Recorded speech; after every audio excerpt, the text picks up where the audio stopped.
ಒಬ್ಬ ವ್ಯಕ್ತಿ ತನ್ನ ಸಿದ್ಧಾಂತಕ್ಕಾಗಿ ಸಾವನ್ನಪ್ಪಬಹುದು. ಒಬ್ಬ ವ್ಯಕ್ತಿ ತನ್ನ ಸಿದ್ಧಾಂತಕ್ಕಾಗಿ ಸಾವನ್ನಪ್ಪಬಹುದು.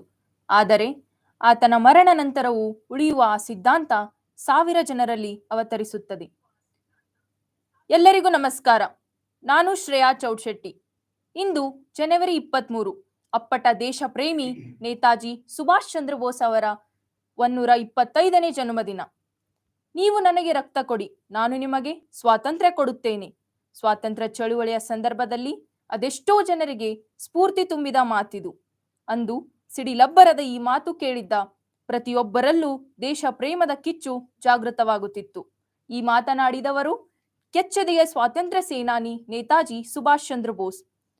ಇವರ ತೀಕ್ಷ್ಣ ಮಾತುಗಳು, ಪ್ರಮುಖ ನಿಲುವುಗಳು, ದೇಶ ಪ್ರೇಮದ ಕಿಚ್ಚು ಬ್ರಿಟಿಷರ ಎದೆಯಲ್ಲೂ ಕೂಡ ನಡುಕ ಉಂಟು ಮಾಡುತ್ತಿತ್ತು. ದೇಶಕ್ಕೆ ವಂದನೆಯ ಮುದ್ರೆ ಜೈ ಹಿಂದ್ ಘೋಷಣೆ ನೀಡಿದ ಮಹಾನ್ ದೇಶಭಕ್ತ ನೇತಾಜಿ ಸುಭಾಷ್ ಚಂದ್ರ ಬೋಸ್.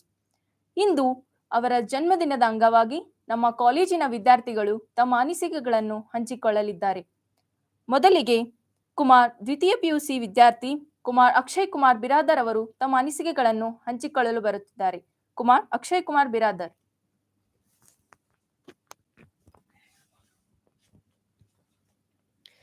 ಎಲ್ಲರಿಗೂ ಮುಂಜಾನೆಯ ಶುಭಾಶಯಗಳು.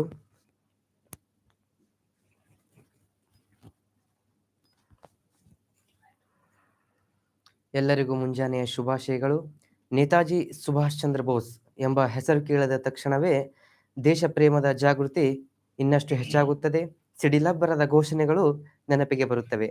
ಇಂದು ನಮಗೆಲ್ಲರಿಗೂ ತಿಳಿದಿರುವಂತೆ ಭಾರತದ ಸ್ವಾತಂತ್ರ್ಯ ಹೋರಾಟಗಾರ, ವೀರ ಮೇಧಾವಿ ಹಾಗೂ ಸ್ವಾತಂತ್ರ್ಯ ಸೇನಾನಿ ನೇತಾಜಿ ಸುಭಾಷ್ ಚಂದ್ರ ಬೋಸ್ ಅವರ 125ನೆಯ ಜಯಂತ್ಯೋತ್ಸವ. ಆದ್ದರಿಂದ ನೇತಾಜಿ ಸುಭಾಷ್ ಚಂದ್ರ ಬೋಸ್ ಅವರ ಪರಾಕ್ರಮಕ್ಕೆ ಪ್ರತೀಕವಾಗಿ ಇವತ್ತಿನ ದಿವಸ ನಾವು ಪರಾಕ್ರಮ ದಿನವನ್ನಾಗಿ ಆಚರಿಸುತ್ತಿದ್ದೇವೆ. ಆದ್ದರಿಂದ ಇಂದಿನ ದಿನ ನಾವು ಸುಭಾಷ್ ಚಂದ್ರ ಬೋಸ್ ಅವರ ಜನನ, ವಿದ್ಯಾಭ್ಯಾಸ ಹಾಗೂ ಅವರಿಗೆ ದೇಶದ ಬಗ್ಗೆ ಇದ್ದ ಪ್ರಖರ ಚಿಂತನೆಗಳು, ಅವರ ಸಾಧನೆಗಳನ್ನು ನೆನಪು ಮಾಡಿಕೊಳ್ಳೋಣ.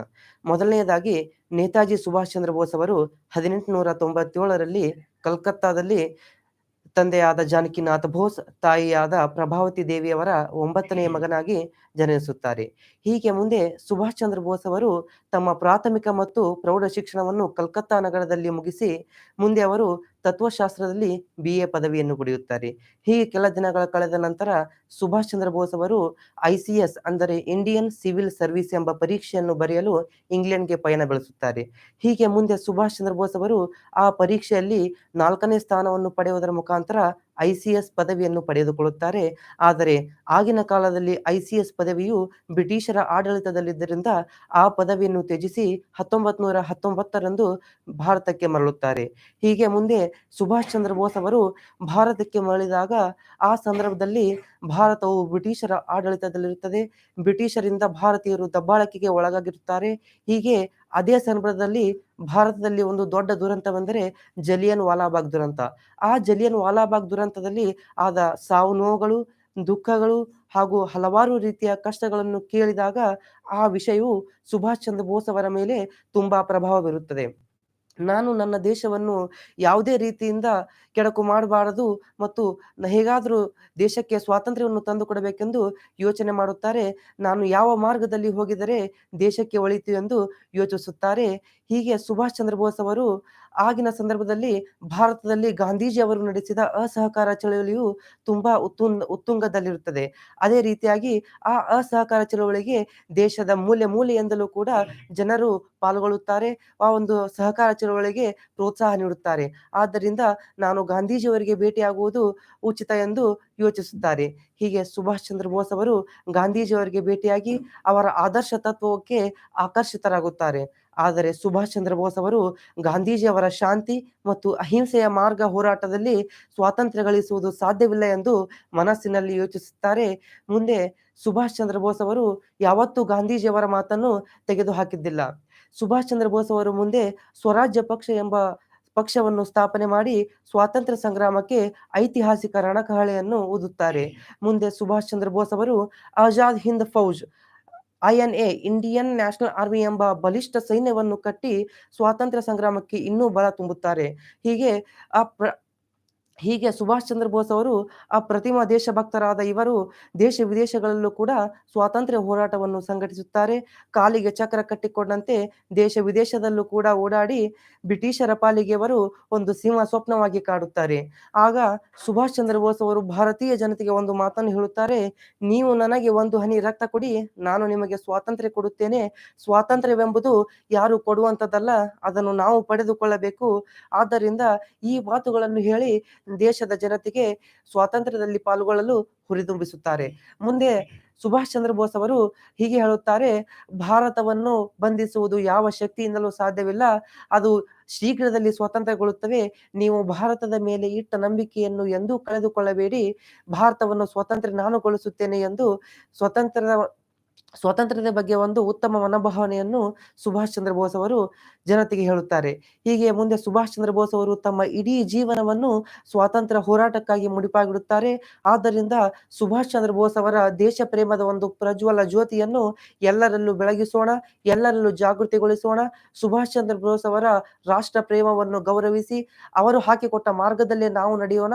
ಕೊನೆಯದಾಗಿ ಸ್ನೇಹಿತರೆ, ನಾವೆಲ್ಲರೂ ಒಂದು ವಿಚಾರ ಮಾಡಬೇಕು.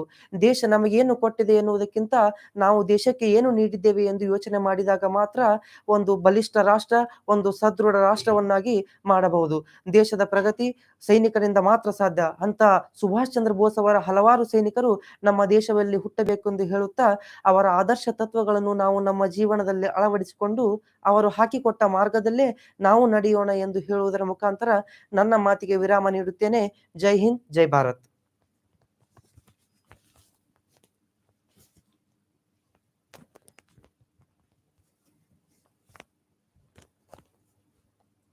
ಧನ್ಯವಾದಗಳು ಅಕ್ಷಯ್ ಕುಮಾರ್.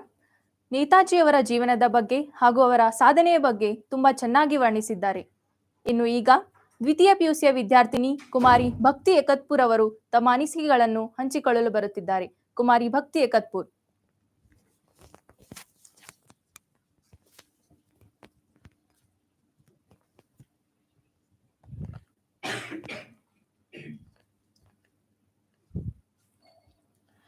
खतरे में है देश जहां सुभाष जैसे वीर युवा नहीं। खतरे में है देश जहां सुभाष जैसे वीर युवा नहीं। मुर्दा है वहां इंसान जिसमें देश प्रेम नहीं। अंग्रेजों की नींद उड़ा दी सुभाष ने। अंग्रेजों की नींद उड़ा दी सुभाष ने। भारत माता की शान बढ़ा दी सुभाष ने। आजाद हिंद फौज की स्थापना की सुभाष ने। आजाद हिंद फौज की स्थापना की सुभाष ने। लुटेरे अंग्रेजों को डरा दिया सुभाष ने। सभी को मेरा नमस्कार। मैं हूँ भक्ति आकतपुर। आज नेताजी सुभाष चंद्र बोस जी का जन्म दिवस है। इस अवसर पर मैं अपने चंद विचार कहना चाहती हूँ। समय समय पर भारत माता ने देश और मानवता को नई स्फूर्ति देने वाले महान क्रांतिवीरों को जन्म दिया है। सुभाष पर माता पिता का अधिक प्रभाव पड़ा। सुभाष पढ़ने लिखने में बहुत तेज थे।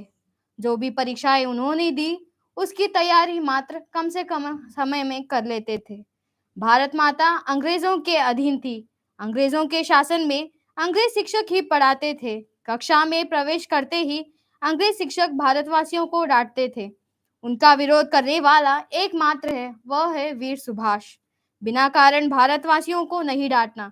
यदि डांटना चाहते हैं तो कारण बताना। ऐसे हिम्मत करने वाले सुभाष को स्कूल से सस्पेंड किया गया। तभी वे अंग्रेजों से आजाद हो गए। दिन रात वे संपूर्ण विश्व के महान लेखकों की किताबें पढ़कर आजादी को पाने के लिए क्या करना यह समझ लिया। एकता की महत्ता समझ लिया। प्रेम से सभी को अपना बना लेना शुरू किया। चतुरता से लड़ाई लड़ना सीख लिया। सुभाष भारत की स्वतंत्रता के महान सेनानी थे। गोरे अंग्रेज इनसे बहुत डरते थे। इन्होंने गांधी जी की नीति का विरोध किया। शांति से हम आजाद नहीं हो सकते, बल्कि क्रांति से ही हम दुश्मनों को भगाने में कामयाब होंगे। सुभाष चंद्र बोस ने सशस्त्र सेना की सहायता से भारतीय स्वतंत्रता संग्राम को आगे बढ़ाया। वे त्याग, बलिदान और साहस की साकार मूर्ति थे। सुभाष जी का जीवन देश प्रेम के लिए समर्पित था। संसार के सर्वश्रेष्ठ युद्धवीरों में सुभाष का नाम विशिष्ट स्थान रखता है। मरकर जीवित रहने वाले महापुरुषों में सुभाष चंद्र बोस एक है। गुलामी की जंजीरों को तोड़ दी सुभाष ने। गुलामी की जंजीरों को तोड़ दी सुभाष ने। जासूस और मक्कारों को भगा दिया सुभाष ने। धन्यवाद। जय हिंद, जय भारत.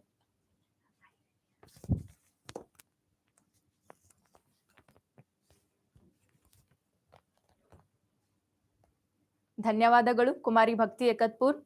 ನೇತಾಜಿಯವರ ಬಗ್ಗೆ ಹಿಂದಿಯಲ್ಲಿ ತುಂಬಾ ಚೆನ್ನಾಗಿ ವರ್ಣಿಸಿದ್ದಾರೆ. ಇನ್ನು ಈಗ ಕ್ಯಾಟ್ರೀನಾ ಐ ರೆಡ್ಡಿ ತಮ್ಮ ಅನಿಸಿಕೆಗಳನ್ನು ಹಂಚಿಕೊಳ್ಳಲು ಬರುತ್ತಿದ್ದಾರೆ. Katrina I Reddy.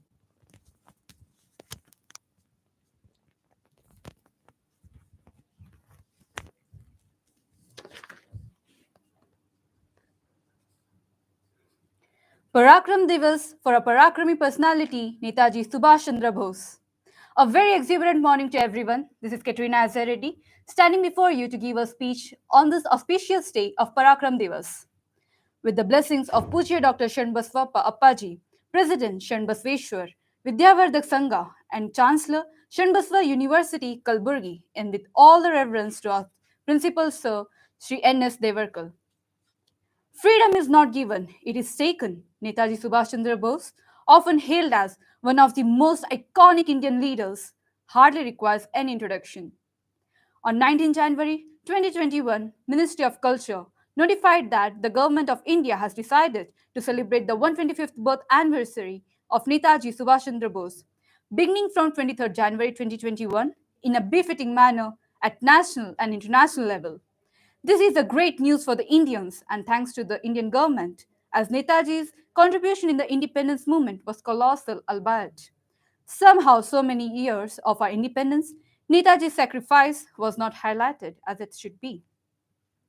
Born on January 23, 1897, in Cuttack, Orissa, from his very childhood he displayed his unique tints of patriotism and with heart and soul was Indian, for he never tolerated any foreigner talking against Indians. He was a brilliant student. His brilliance may be assumed when he went to England in 1919 to complete Indian civil service, as desired by his parents. And subsequently, in 1920, he came out fourth in order of merit with the highest marks in English. But he was deeply disturbed by the Jallianwala Bagh massacre and left his civil service probation in Midway and returned to India. After returning, Subhash Chandra Bose joined Indian National Congress. Subsequently, he started working under Deshbandhu Chittaranjan Das, whom he always respected as a political mentor. While Subhash Chandra Bose was the president of INC, many admired him for his energetic role, and that is why he was elected the president of Indian National Congress for 2 consecutive terms, but had to resign in the mid of his second term due to the ideological difference with Gandhiji, as Mahatma Gandhi preferred Pattabhi Sitaramaiah, but he was defeated. Anyhow, while Netaji was Congress president, he carried out many remarkable works. One was his initiative to keep Assam with India, as then Muslim League leaders had a different game plan. While Netaji Subhash Chandra Bose was head of Indian National Army or Azad Hind Fauj, Dr. Mrs. Lakshmi Swaminathan met him in Singapore and decided to join in the freedom movement as she was impressed with the charismatic speech of Netaji Subhash Chandra Bose. She, as Captain Lakshmi, headed a regiment called Jhansi Rani Lakshmi Bai Regiment. It was the first regiment headed by a lady in Asia with around 1,000 women personnel. It is also pertinent to mention that around 60,000 persons consisting of all the religions were in Azad Hind Fauj and brigades were in the name of great personalities: Gandhi Brigade, Nehru Brigade, Azad Brigade, Subhash Brigade, Rani of Jhansi Regiment. Subhash Chandra Bose was a strong believer in the Bhagavad Gita. It was his belief that the Bhagavad Gita was of a great source of inspiration for the fight against the Britishers. He also held Swami Vivekananda's teachings in high esteem.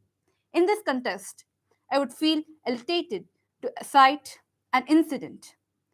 Mr. Clement Richard Attlee, who was the Prime Minister of the United Kingdom from 1945 to 1951 and the leader of Labour Party from 1935 to 1955, agreed that Netaji was the toughest challenge the British Empire ever faced. He also stated that because of the military activities of the Netaji Subhash Chandra Bose, the erosion of loyalty to the Britishers among the Indian Army and the Navy personnel scaled up massively.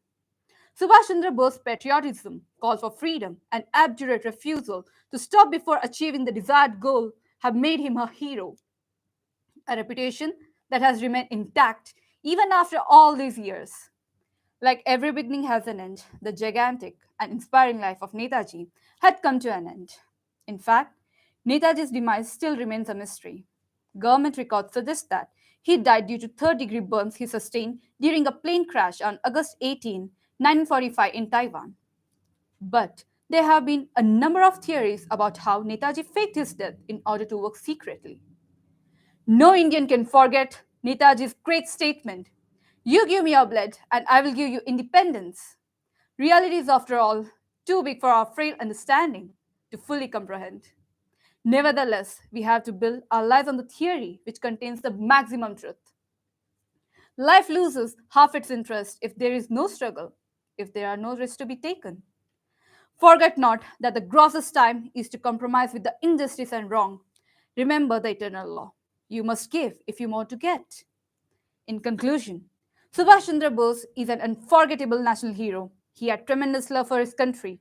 Furthermore, this great personality sacrificed his whole life for the country. Let us offer a grand and memorable tribute to this wonderful son of our soil. Thank you.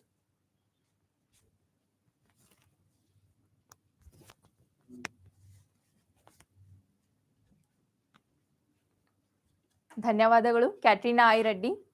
ಇಂದು ನೇತಾಜಿ ಸುಭಾಷ್ ಚಂದ್ರ ಬೋಸ್ ಅವರ ಜನ್ಮದಿನದ ಅಂಗವಾಗಿ ಈ ಕಾರ್ಯಕ್ರಮದಲ್ಲಿ ತಮ್ಮ ಅನಿಸಿಕೆಗಳ ಮೂಲಕ ನೇತಾಜಿ ಅವರ ಜೀವನದ ಬಗ್ಗೆ ಹಾಗೂ ಅವರ ಸಾಧನೆಯ ಬಗ್ಗೆ ಮಾತನಾಡಿದ ಎಲ್ಲಾ ವಿದ್ಯಾರ್ಥಿಗಳಿಗೂ ನನ್ನ ವಂದನೆಗಳು. ಇನ್ನು ಈ ಕಾರ್ಯಕ್ರಮವನ್ನು ಮುಕ್ತಾಯಗೊಳಿಸುತ್ತಿದ್ದೇವೆ. ಜೈ ಹಿಂದ್, ಜೈ ಭಾರತ್.